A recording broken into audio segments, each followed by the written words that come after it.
15 minutes. Maybe 15 minutes, and then we'll open the floor for discussion. Thank you very much for hosting me. It's a privilege, as I said, to be here today.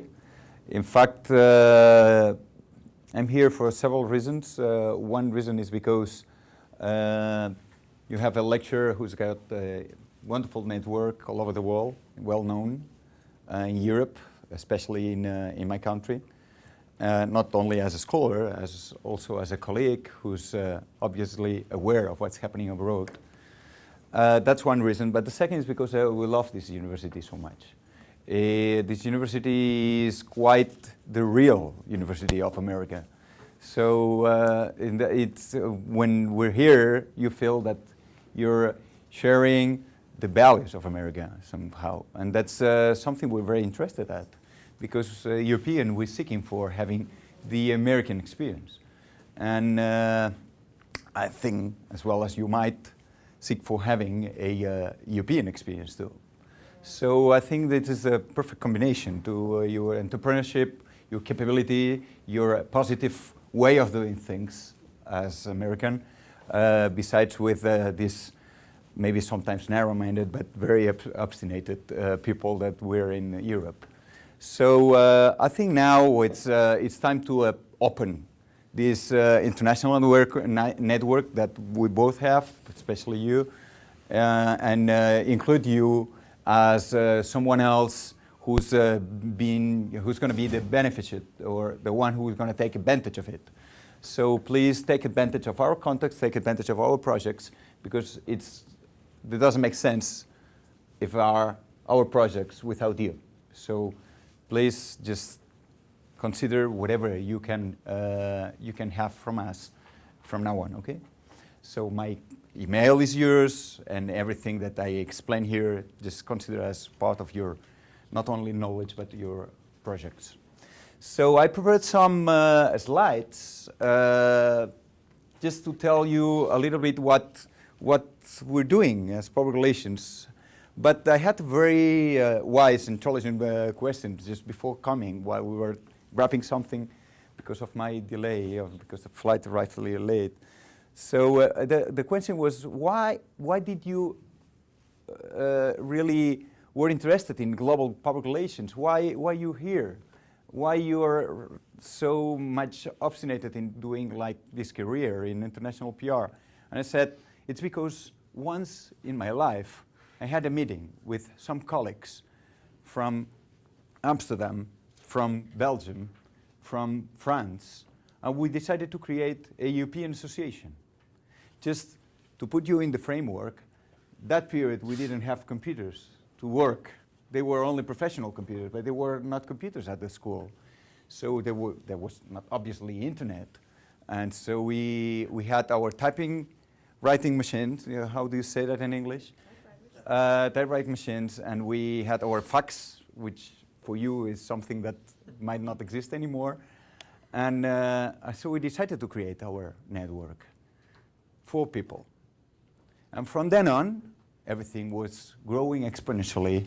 And I have to say that it's one of my best experiences I've had in my life. So a simple network of students became like my real career in life.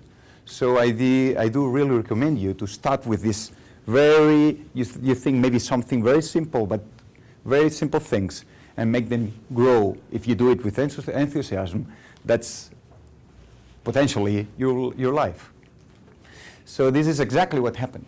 After that, something changed, and anything that can be taught here as a global communication master, that we're having you as a guest lecturer, and hopefully we're going to have you visiting us there, is partly thanks of these 4 people meeting in Bordeaux, which is a southern city in France, close to our Catalonia, because we're very close to France. So where is Catalonia? After, just to put you in framework, I said we're some data about Catalonia, then we have some thoughts on PR in Catalonia, but it's difficult to say something about Catalonia without telling about Europe, because we're somehow one of the founders of Europe, the Catalans, because we really wanted to potential the regionalism as the way to create a new European Union. some changes for the future, which is going to be this after that. So just, I want you to know a little bit. This is the Eurobarometer 2013, but never changed. Something like that is yet. Are you aware of the Trust Barometer, Edelman? I'm sure you know about that. But I want you to notice something that happens here. You have Spain. In 2011, you have Spain in neutral area, one of the last in the neutral area. But here you have Spain, one of the last of the what? Disasters. And if you go here, you have Spain and one of the last disasters. And I say, this guy is stupid, but he's talking about Spain and he's putting Spain in the last position. Now, I just want you to notice something. What happened here is that this is one of the reasons why Catalonia want to live.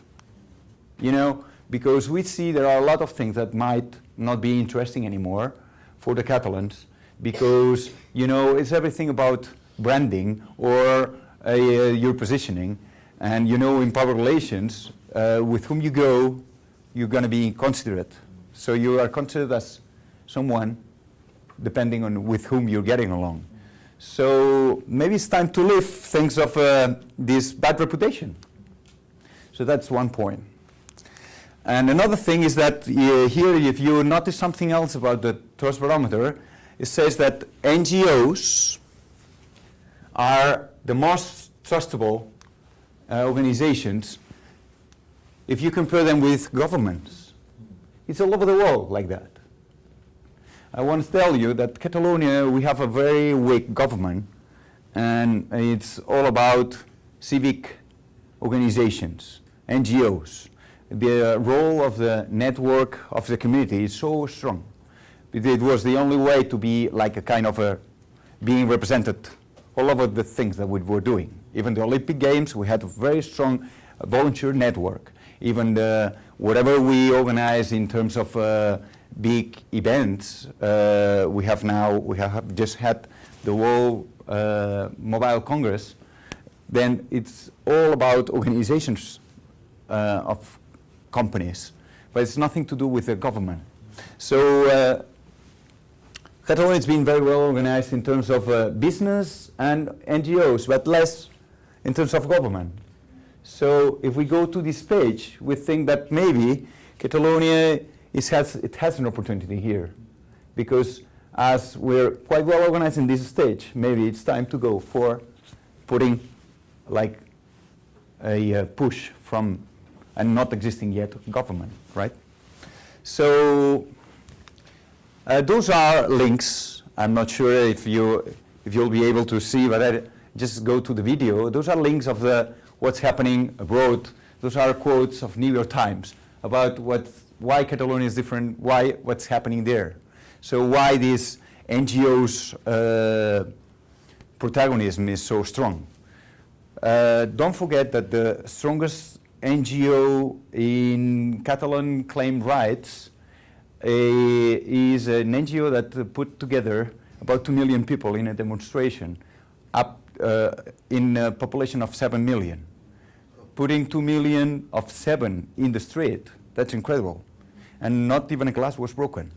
So it was completely very civic, very well organized in terms that we put them together, and there was another demonstration organized by this NGO, 400 kilometers, I don't know how many miles is this. It's about 350 miles or so, which is the length of our country, which is not that long, standing and holding hands. So it was about 1,500,000 people standing, crossing the whole country. That's organized by an NGO. So NGO's role in Catalonia is very, very strong. And just, I'm not sure if we will be able to see this video. By the way, those are my friends of the European network. They started when we were 18, and now we're a little bit older, by the way. They voted in the millions. Catalonia's symbolic referendum on independence from Spain. Any form of 2 minutes, but vote remains blocked by the Spanish government. But many in the wealthy northeastern region feel the stage is now set for change. Penso que tots els catalans vam anar a votar per dignitat. I think all Catalans showed dignity. In the 21st century, no bully from elsewhere is going to tell us not to vote. Catalans feel the need to be heard. That feeling hasn't been recognised by the Spanish government, and now we have shown Spain and the rest of the world we want to have our say. I must say that this was it was just New York Times video when Catalonia wanted to have a referendum and it was forbidden by law. And our president it might go to jail because he organized it either way. So we had, at that period, we had like the feeling that maybe the police would come while we were going to vote. But we could imagine we couldn't imagine that would be good for the European Union to see someone who was arrested because he was going to vote, you know. So at the very end, nothing happened, but our president might go to jail because of this. So, but we had 2,100,000 people, 100,000 people that decided to vote either way. It means, and of those 2,100,000 people, 1,800,000 vote yes, which means a high percentage, more than 85% vote for yes, but it's half of the number of people that could go to vote, because we have a number of about 4,500,000, it's 4,500,000 people that could go to vote, and 2,100 decided to go. So this is quite a tricky number, because we don't know if it's because they were like afraid of the police, we thought so, or maybe it's because they didn't want to go to vote. So now we need the second round. And now after the vote, this documentary happened after the vote, and it's about this. And our president decided to go for elections. And the major parties, when they get the majority, they're gonna negotiate for the independence finally. So it's a kind of a referendum either way. But now that's what's happening. In Europe, it's going to be the first region that is going to decide if they're going to leave a formal state in Europe or not. And it's a case after I don't know if you followed the Scottish case, no? But we're following exactly the same process. But the only problem is that in Catalonia, we were forbidden to vote, and in Scotland, they were helped to vote. That's the only difference. But the situation is more like the same. So I want you to see this. Catalonia is home to 7.5 million people. That's 16% of Spain's population. Opinion polls show around half are in favour of independence, and 80% want to see a formal vote on the issue. Madrid argues the whole country should have a say in any decision, but pro-independence organisations say the big turnout was significant. Jordi Matas is professor at the University of Barcelona. Considering the difficulties of organising the consultation, the fact that 2 million people voted is a success, and therefore it must be understood like that. It should be assigned to Catalan and Spanish politicians to make a move and negotiate. Catalonia accounts for 1/5 of Spain's economic output and has its own distinct culture and language. Recent years of recession have fueled the breakaway movement, and although the country is now getting back on track, outperforming its Eurozone peers in the third quarter with a 0.5% rise in GDP, BNY Mellon's Simon Derrick says it's not out of the woods just yet. There's still an awful lot of concern about the outlook for the economy. I think more broadly, I think that the main issue, of course, is that if we have a resumption of hostilities in Ukraine, that would feed through into further weakness in the Eurozone economy generally. That might hit Spain back from here. I would be concerned that perhaps we're being a little too optimistic. In September, Catalonians were buoyed by the impact of the Scottish independence campaign. The ballot comes after 2 years of escalating tension between the central and the regional governments. But its informal vote, at least, passed off peacefully. But remember, not even a glass was broken in any of these activities. You have a passion for your business.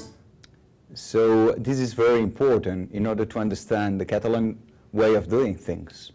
We know that if anything happens that we're not doing well, and if we have just something which is not peaceful, then we're going to lose. So not even a glass has to be broken. If it happens, then if the discussion goes in a wrong way, then we lost for sure. Then we get the no. So we know how the process needs to be. So now you have the framework, just a little bit, do you?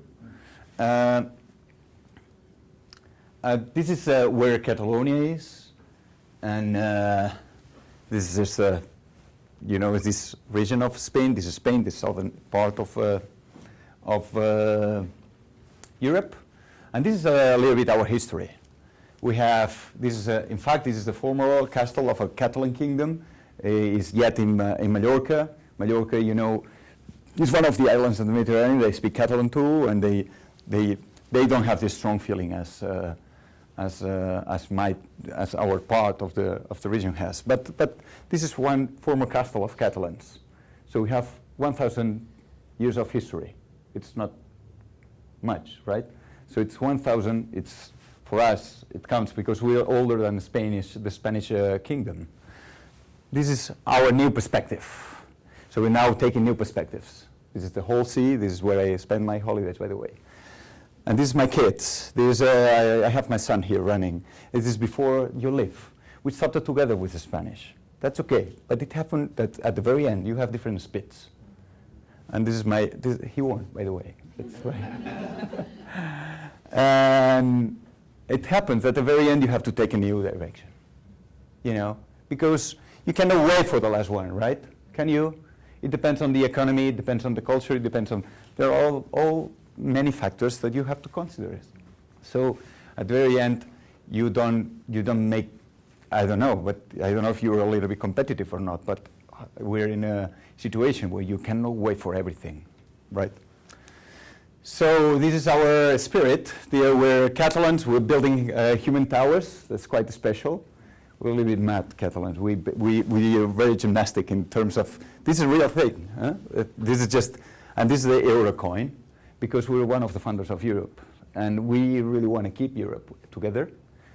Tell us stupid, but we still want to push for keeping the euro and the European spirit together. And we know it's one of the most peaceful areas in the world. And because this willingness of keeping the peace, we want to keep Europe. Don't forget, I'll go to it. Don't forget the Catalans, we settled the first sparkle of what is now the democratic parliament. We had the farmers, we had the priests and the nobles together, and they had to discuss in how to arrange the society. And we call it peace and tribe, pau y treva. And that was the way we organized our society for a long, long time. When we merged with the Spanish, and we had the same kingdom after that, because it was just because of marriages, and then the nobles from Spain came, they broke this system of discussion. This is important to understand what Catalonia is. If we have time, just go to Pau Casals. You know Pau Casals? He is the one who is who was the composer of the hymn of the hymn of the United Nations. And he said, "I am a Catalan. I am proud of it because they were the first who invented the democracy." That's naive, but somehow we have this spirit of dialogue. We always have dialogue in whatever we do. So we would understand the process without understanding the dialogue. And remember that this is public relations. Public relations is based on dialogue. Else we're not talking about anything else. We're not interested.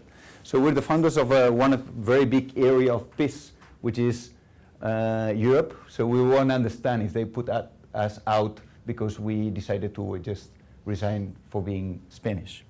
And this is our major activity that we do the weekends, by the way. I did it for a long time. And this is our symbol nowadays. It's more than a club. Barcelona is more than a club. It means Barcelona is a symbol of unity and a symbol of Catalan. I don't know if you are aware of the soccer team, Barcelona. We have a few things that represent Catalonia abroad. But if you go to a match, you will never see a single Spanish flag. Only Catalans. Not a single. Even when Spain won the World Cup, Puyol went out with the Catalonian flag. You followed it. But listen, now we have the Kingdom Cup. And you know who is the final in this Kingdom Cup? The Basques and the Catalans. And now there's a large fight where we're going to do this match. How we to do it in Madrid? If we do it in Madrid, there's going to be a lot of, how to say it? Whistles to the king. So we shouldn't do that because we now have a new king and he's afraid of what is going to happen for the first performance. So whatever, now there's a large discussion of where to do that. And we want to do it in Madrid because we just want to show the performance of the If it makes you feel better, no one likes Real. In the rest of the Europe, no one likes them. Everyone likes Barcelona. But listen, hopefully everybody thinks like you. So this is a little bit of a slide of some content that I would like you to share with you. We have our own culture. We have our business and finance, which goes very well. I have to say Barcelona as a city and even the region, it's 1/5 of the, we're 1/8 of the population of Spain, and we are 1/5 and 1/3 of the exports of Spain. So we really produce quite a lot, and we're strong enough to become like Austria or Denmark. But now we've taken 40% of our revenue by the Spanish state.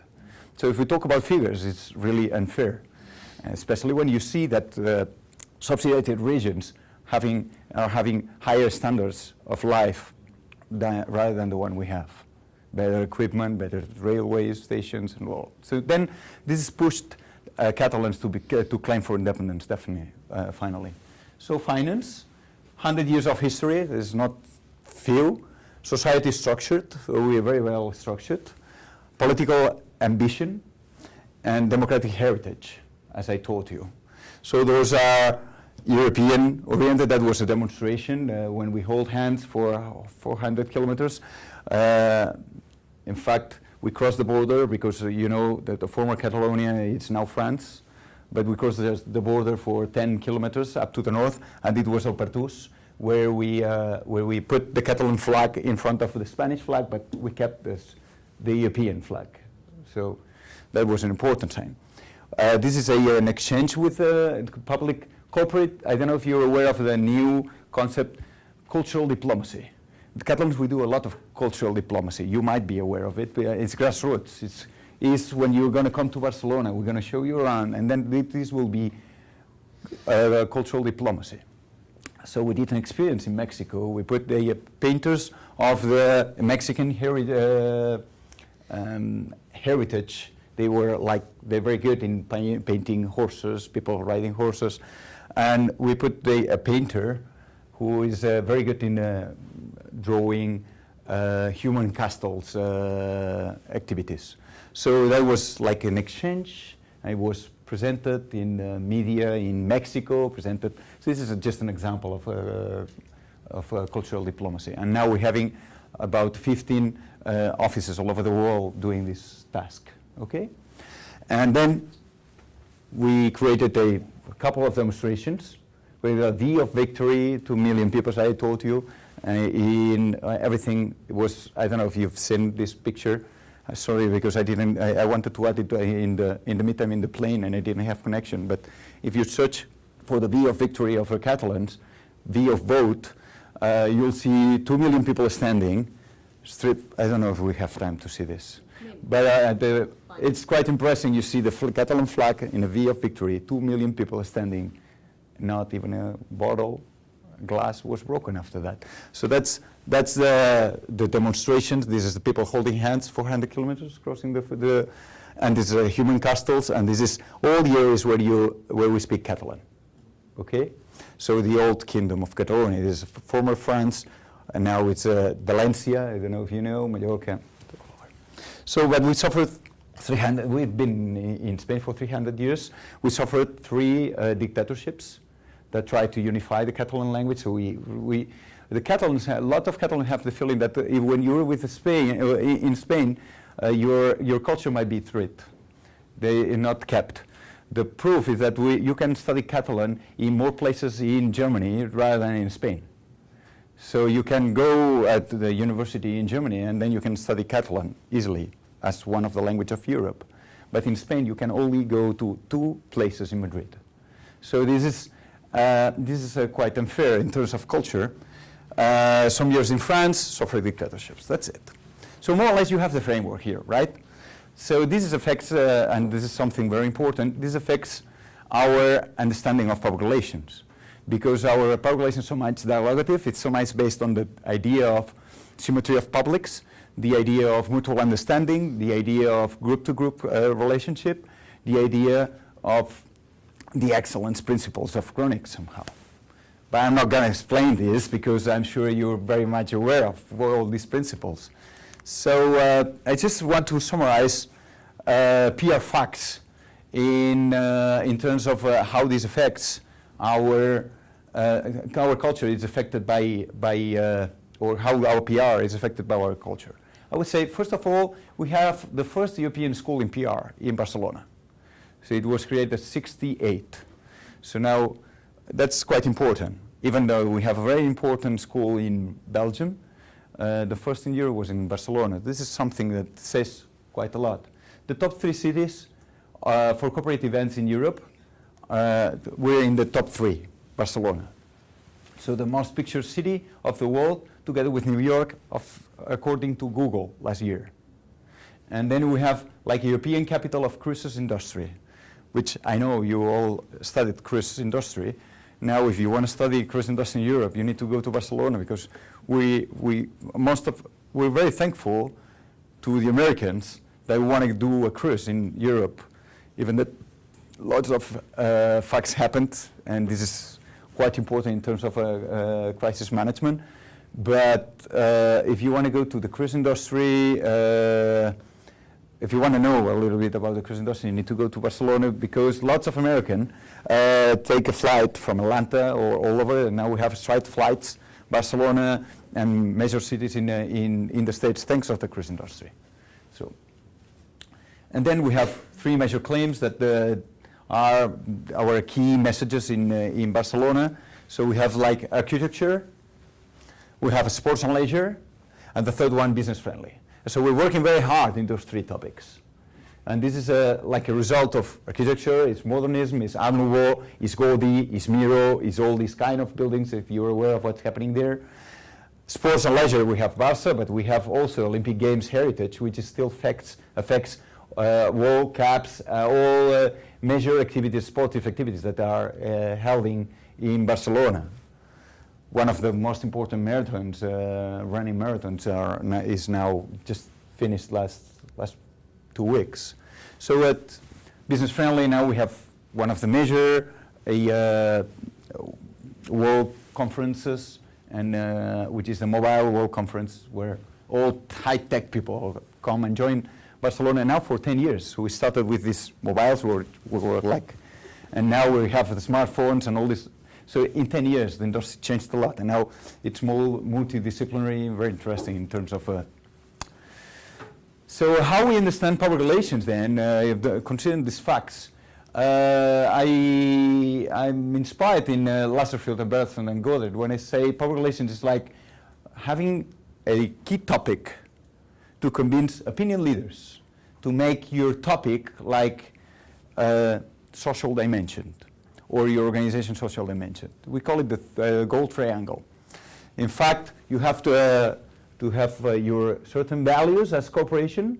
You have to have your key messages. You have to know who you are. Think at yourself. Try to write in two or 3 words who you are. Are you able? Just do it. Tell me in 3 words. Well, not everybody's going to talk, but just 3 words. Who you are. In terms of values. I'm talkative. I'm hard worker. I am open-minded. Just try it. Do it. Come on. 3 words. You're able to do that. Just think at it if you don't want to write. Katarina, you're going to talk. I'm going to You're going to talk.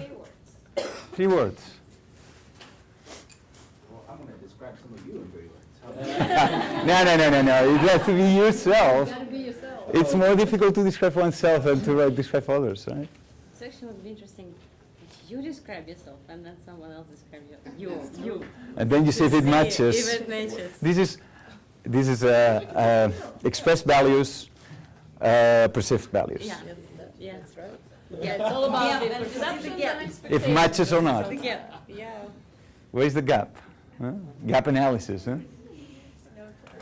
Barcelona principles. Now we're talking. Who's going to talk first? You're going to talk first. Say your name first, please. Okay. Passionate, ambitious, pessimist. Try to be positive because Child lover. I love. You love her? kids. I wish to do any kind of work with kids in the future. I don't know. you know, because this is going to be your speech principles. You know, if someone is going to be your speech writer, because you become famous or a celebrity, someone needs to write your arguments to convince the press or to convince other opinion leaders. So it has to be positive. Okay, but I believe that, honesty plays a big Yeah, role that's when, right. when it comes to That's these right. things. And pessimism is not always a bad thing. Right, It that's actually makes pretty you good. work really hard. So You're going to be a good speech writer, I guess. yeah. That's right. Very good. So you have three key messages, or 4 or 5. You decide, or let's call it corporate values. Okay? You have those, and then from then on, you have to organize the performance, the press release, or whatever you want, like speech, to convince whom? Opinion leaders, key people. You know. So this is quite our process. So you need to know who you are in order to convince properly. Even if pessimism is a good thing, then you have to give. Back is nice. Yeah, that's it. Who else? Katharina, I promise you were going to call talk. How about we listen for somebody else's? I didn't write this to write the speech. So. Just one word. One word. Okay. Well, you'll be. So the very first word that I wrote was smart. And then I stopped for 30 seconds. The point that I wrote the case. I don't know if we're going to have time for that. I wrote the case which is this Barcelona as a smart city. But that's Well, quite maybe I was influenced by your case. Sure. We pretend to be smart, but there's like a kind of a competition among big cities to become smart. It means applying for or using technology in order to be to facilitate the users of services of the city. No, what she meant that she is specific. See, now you're getting into the mobile, interpretation of perception. ambitious, Now you're getting into the reliable. That's why you tell. Okay. Someone in So you the. need to write about me, right? I'm Emmy Coatney. And Nice. I put passionate, analytical, and diligent. Wow, that's very good. Is this a big effort if I ask you to put your names, like if we were in a conference and then I can call you straight from your name? Is that too much? Thank It will you. facilitate our conversation. Yeah, it helps with the dialogue, you know. Amy, thank you very much. So what's going to be your opinion leaders then? Who's going to be your opinion leader to convince key people, key publics, key stakeholders, to convince them about what you say? Who do you think you need to convince then? Who do I need to convince? To make it real? To make them believe that we're actually what we said. Completely right. Just So- keep up with what we say. Well, I mean, you need the people that are actually able to make those decisions. And I mean, through your own experience, you're going to have to prove to them that You need are people that is going to have an experience right. relating in relation with you, and then they're going to say, oh, she is passionate, because you convince them, right? Trustworthy people already have, yeah. So who do you think you need to convince to make this message go through to other publics and to become like a social dimension and to become a celebrity. Yeah, professor might be one. Absolutely, yes. Yeah, especially when we talk about those opinion Brett. leaders depending on Very the good. context, right? He used his printer, you see, very quick. Wow, it's a 3D printing. It's right here, right? This is You impressed me, man. You've been Did you communicate ahead of time? Can I just ask him, please? Because it just really impressed me. You see, the layout is important, isn't it? The performance, the event, how you present yourself, it's important. How you dress yourself, I mean, Brett, you have the word. All right, my 3 words are optimistic, sorry, because you're pessimistic, diplomatic, and leadership. Not a good adjective, but I like leadership things. Forget. And I guess for like the publics that have to convince for that, would, like she said, like professors, and then like job opportunities, like people that you want to hire you, so that way you could get into more like. So the recruitment, managers. The 2 biggest ones, I think, and then like peers in college. Forget. What other key publics you think? Rest of you, like Arlie? Other publics, I mean, you have to, like, the biggest ones, I think, like, for us are, like, our peers and stuff like that. And then we have, those are the ones that we're going to end up drawing up with and that we're going to have to network with in the future. So, I mean, me and them and the teachers. But he said that, so. Amy? Are you thinking bigger picture government or not? Yeah, it depends on your ambition. I mean, if you really want to, we call it a sphere of influence. You know, if you want to have a wider influence, be careful, because then you have higher commitment. And then it might put you in trouble if you're not prepared for this. So you need to really know if you have budget, if you have enough strength, if you have enough convincing material, you know. So bigger picture, small picture, depends on the strength of the company, right? Isn't it? So what if you are a corporation? I mean, Austin, who would you think about if you were a corporation? I mean... You're Austin, Inc. I don't know, like, I mean, as a corporation, usually you think, like, people who, I mean, it depends on your corporation. If you sell products, I mean, your main consumers, I mean, that would be the first people I would think about. And then just everybody outside of that, I mean, just building on the layers of, to eventually reach out to the general public. In fact, when we talk about general public, there's always something in the middle, which are the key publics, or what we call it the opinion leaders, who are the decision-making people, the one who are able to create opinion. So in a corporation, you have the corporate values. And then we see if they match it or not, depending on how we create the experiences. We call it like creating testimonials. So the word of mouth, or for instance, any people that are able to say something about you, good and bad things. Anna? Yeah, Anna. I think, well, as a corporation, probably the media, especially, let's say, in Spain, because we were doing these country presentations in Italy. I was in charge of that, and the media was really prominent in spreading any kinds of information for NGOs and for companies. And another thing, I thought first of investors, because they basically control you with capital, and then if they perceive you as a good investment, they're probably going to spread it around, so you're going to grow. And I think this group of people is, are important too. Key stakeholders. Yeah. So if you do quite well, then you got, like, we call it your dimension. You're considered, you're part of the public opinion. You're, I don't know if you're aware of agenda setting. You're able to build a real public agenda or media agenda. You're in the agenda, you know.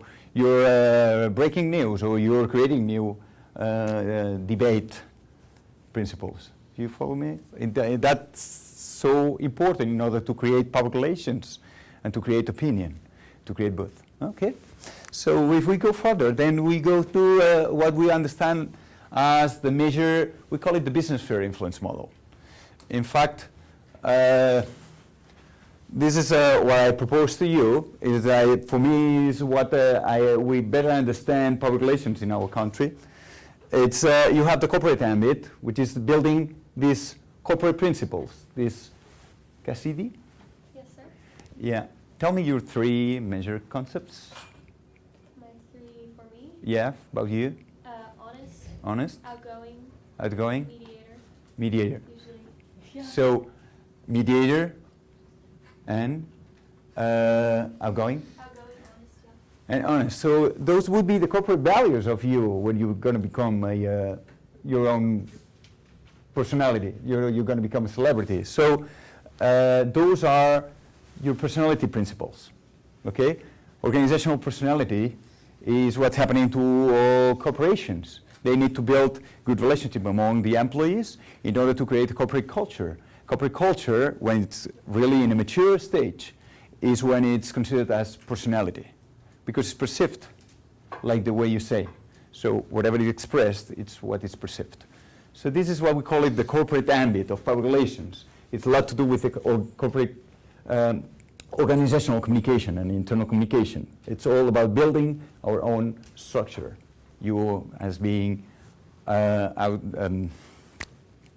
honest and outgoing, and in the mediator, which is a very good principle, by the way, because few people can really mediate, and it's one of the key elements of public relations too.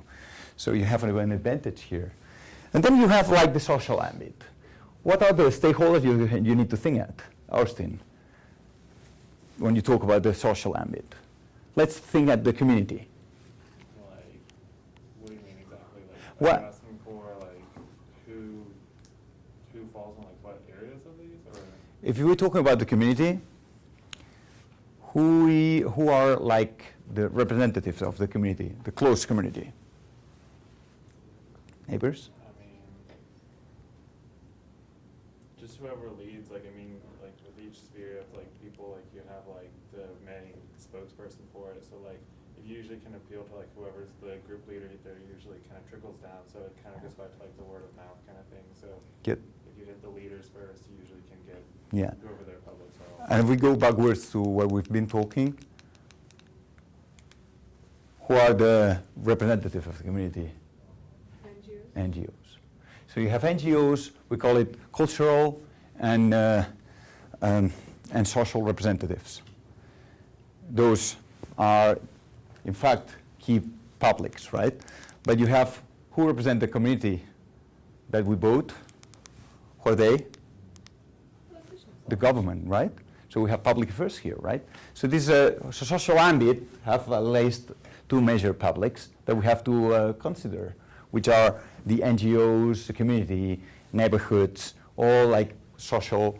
What we understand in Catalonia, we do work quite well because we didn't have so much power in terms of public affairs. So we needed to move our representation abroad by giving a lot of power to the NGOs.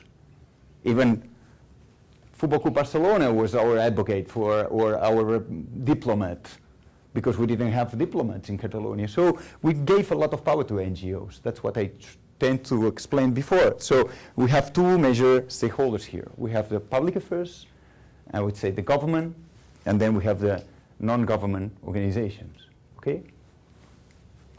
Journalistic ambit, that's a very typical area in public relations. So then you have the press, new media, traditional media, right? And then you have what? You have all which is in the marketing area. So suppliers, deliverers, dealers, customers, and potential customers. So this is more or less how we understand public relations. What's going to happen in the near future? Near future is like four major, for me, challenges that we're going to face in a short period. So we work very hard, and I'm talking about these advancements in public relations. I'm talking maybe on behalf of a kind of European researcher. And as we organized the European Research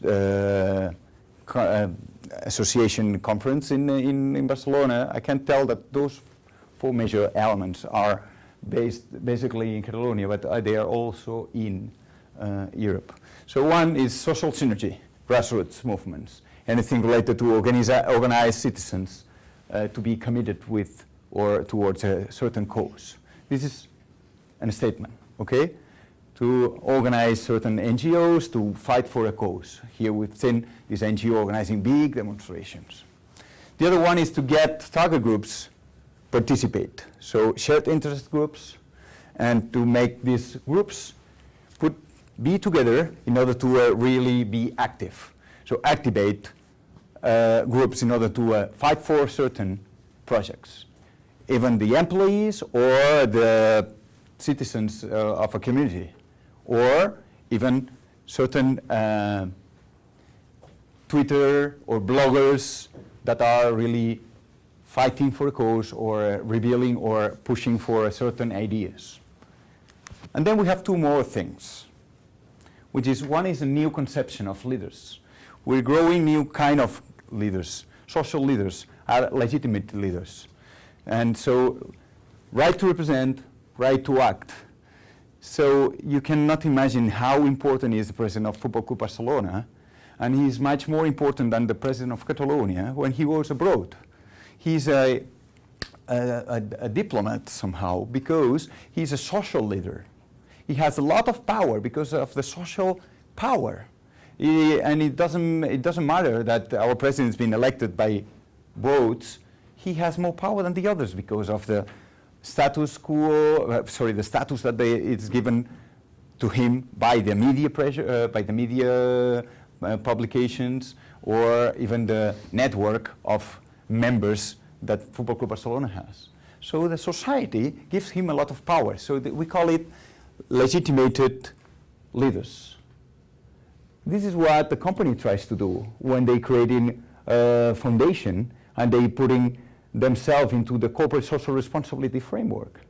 They trying to get legitimacy from the community by creating non-profit organizations, but they are profit organizations, right? But they're creating a foundation in order to be very committed with society. So in that case, they try to have an extra legitimacy to represent whatever they represent. And then we have Atlanta, and we have Coca-Cola, and they tend to represent America.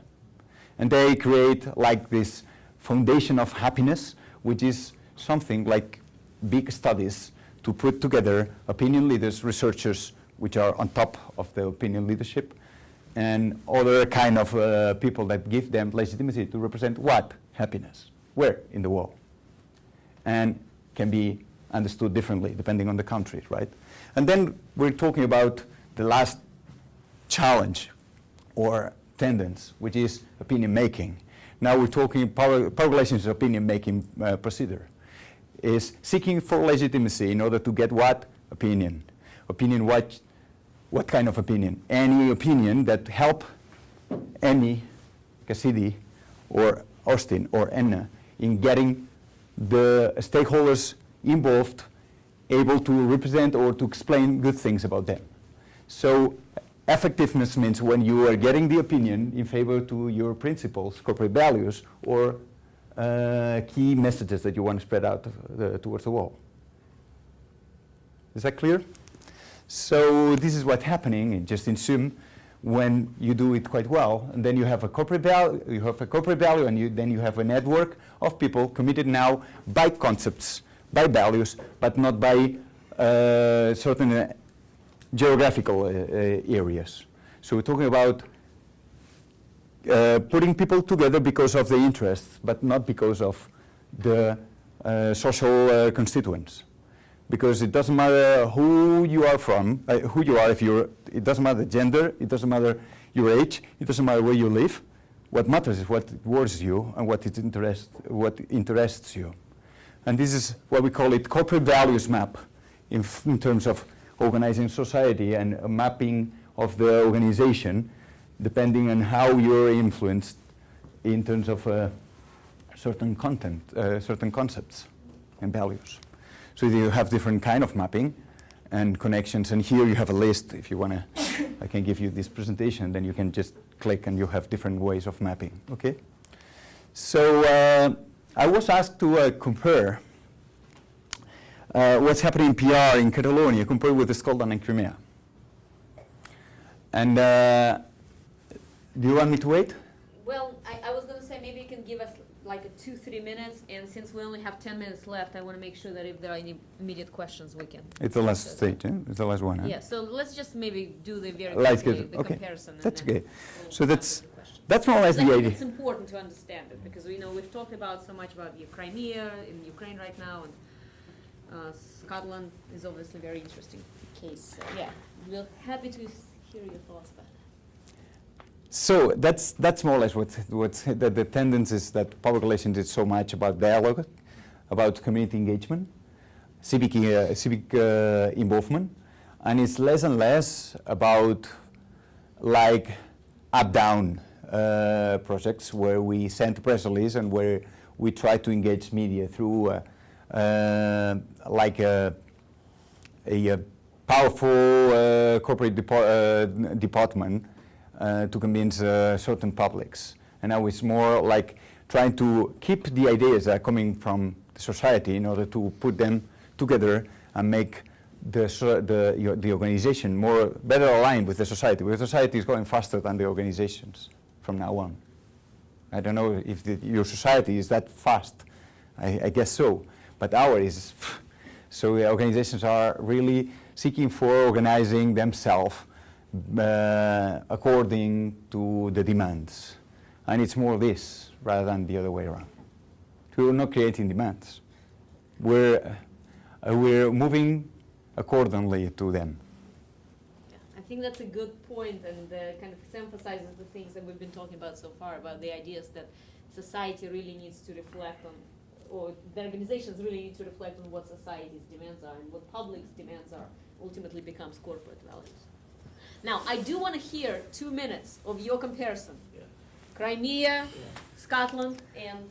That's going to be my last slide. Sorry about this A, it should be here, but I couldn't manage. Catalonia is a long name.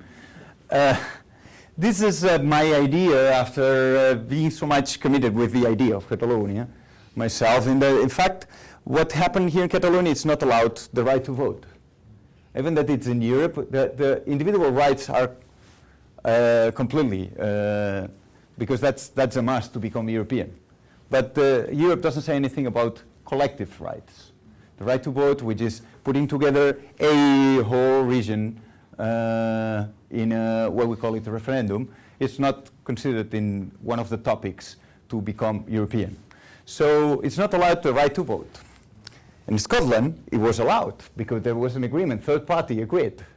So there was an agreement. In Crimea, there was a confusion about the allowance, this allowance. We don't know exactly who allowed what. Isn't it? So that's the point. I mean, you know quite a lot about that. We've been discussing this in Barcelona. I'm my opinion about it for a little later, but yes, absolutely. Yeah. I agree. But it doesn't matter what is real or not, but the perception is that was confusion. Who was that? Who decided what? Who permits what? In Spain, it's clear. The central government doesn't permit and says, no, no, no. Very clear. And the other one, oh, we're so poor because the right is so basic and we don't have this right. So then there's a clear discussion on who permits what. And Scotland was very clear, was completely fair. And this was like a totus revolutum, which was not really clear. Catalonia is a bottom-up process. We have this demonstration organized by the NGOs, and the government helped them to make this referendum, to cut the roads in order to not to have cars during this demonstration. So they helped them a little bit, not just a little bit, quite a lot. But it was a bottom-up project. In Scotland, it was both ways. It was up-down. You know what I mean as up-down, bottom-up, right? Grassroots. So it was completely the two ways, because it was a decision from up-down, the same with the Olympic Games. It was a decision from top, and then there was a large commitment by the crowd. And Crimea was up-down, no doubt. more comments. But it was like, okay, the society didn't count, it was not organized, it was just the power decided to organize referendum. And if we talk about Catalonia, it's economical causes and cultural causes. We have 1,000 years of history, our own language, heritage, whatever, and then we have economical. We don't suffer that much, but it's a fair situation we don't like. In Scotland, they lost a little bit their identity. They're going to kill me when I say that, but it was majorly economical, okay? Because they were quite powerful in terms of oil. They just wanted to just separate. One people said that's not good for them because they don't gonna get the money that they say they're gonna get, and some others they say, we're gonna be more richer and better. In Crimea was mainly economical too, because there was a cultural effect. Well, there was a political thing, I would Political, say. yeah, that would be, Political we could add probably is the political, main, right? main factor there. So for me, what is more important is this: bottom up down, bottom, up down, which is in public relations that's strength for my I think perspective. it's a very good comparison that gives us Yeah. a lot to talk about Yeah. later. I do want to use our 3-4 minutes that we have left. You have my email to, here. First of all, give a big round of applause. I tremendously enjoyed it, and I hope you agree with me. And I think we do have a couple of questions, so let's maybe take those. But by all means, let's continue the conversation, and we'll see if we can continue past our time. Yes. Anna, My name is Ana Rastucha, and now you're Italian? my parents are Italian. I'm from Venezuela, and so the presidential elections are coming up in Spain. There is a lot of tension between two big parties in Spain. What are going to be the consequences in terms of social consequences and political consequences, especially in Catalonia and in Spain? Catalan elections want to be before the Spanish elections in order to not be involved with the discussion of the Spanish elections, because we think we're going to lose power if the debate is left wing, right wing, and there's no the national, cultural, Catalan, central, how do you say, decentralized state. So we don't want to enter to this debate because we're going to lose, because we're too weak. So the big discussion in Spain is if we're going to follow the case of Greece, because now we have right-wing party leading the country, and this provokes like a left-wing reaction. And considering that the situation of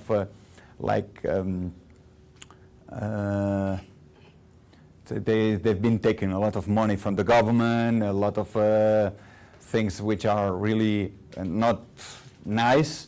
And so what's happening now is that we're going to see how the left-wing parties, community engagement. Remember something that I did say, that the shared economy, we call it also the shared communication. So the cooperative communication, which is quite an advanced new thing coming in Catalonia, is not exactly the same way in the rest of Spain. Do you think will be dialogue though between the separation of Catalonia? Left-wing agree with the right-wing about Catalonia, in terms of they want to keep Catalonia together with the rest of Spain. So even the left-wing, even the communists agree with this. So we're going to lose the debate if we enter the Spanish debate. So we want to have our own elections first, because then left and right win, and then you have for Catalonia, and then you left and right win you have the Spanish perspective. I don't know if I'm able to write that, but if you have, we divide the political discussion by 4 areas where you have central,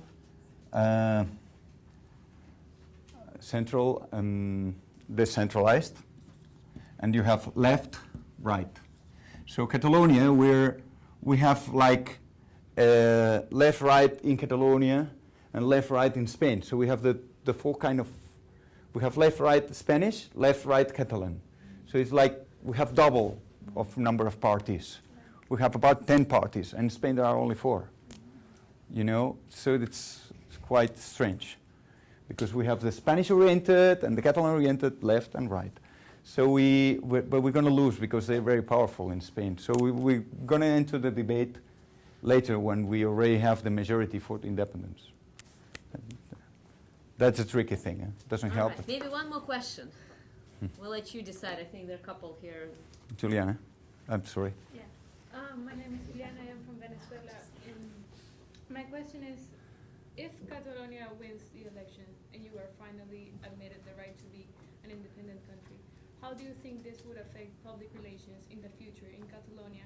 And what would happen to the people who vote no, that they want to still be part of Spain? How could they be integrated and feel that they are part of this new country? Yeah.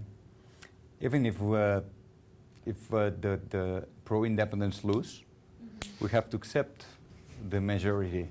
We're a very democratic country from the soul. I have to tell you, you need to come and see. We're going to accept the results. Sounds like we're all going to Barcelona after this one. Can we get some discounts? If we organize it in advance, it's no problem. You're going to get the discount. I'll be your guest, your hoster, for sure. And by pleasure, I'm going to show you around. It's quite interesting. I wanted to show a video before we end, of Barcelona, which is, but he doesn't let me do yes. Well, I tell you what, I know that some of you do have class to go to. So then if let's you must leave leave, please go ahead and leave. But if you want to show the No, video, that's okay. It's okay. You just go and write "Inspire Barcelona," and then you're gonna see a very nice video. Inspire Barcelona. So I'm not sure if I answered your question. How would those who vote? Yeah, that's going to be a huge PR project here.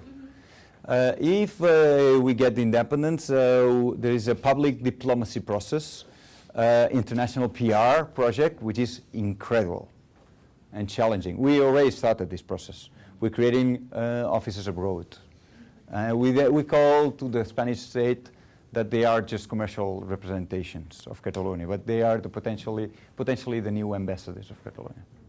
I think that's a good example of how public diplomacy and cultural diplomacy really plays a big role in what the Catalonia is trying to do. And Yeah. we'll revisit and we'll talk more about those topics of cultural and public diplomacy in a couple of weeks. Now we are out of time. I hate to be the person who stops this wonderful conversation, but thank you once again. I'm here for questions. So. Thank you very much.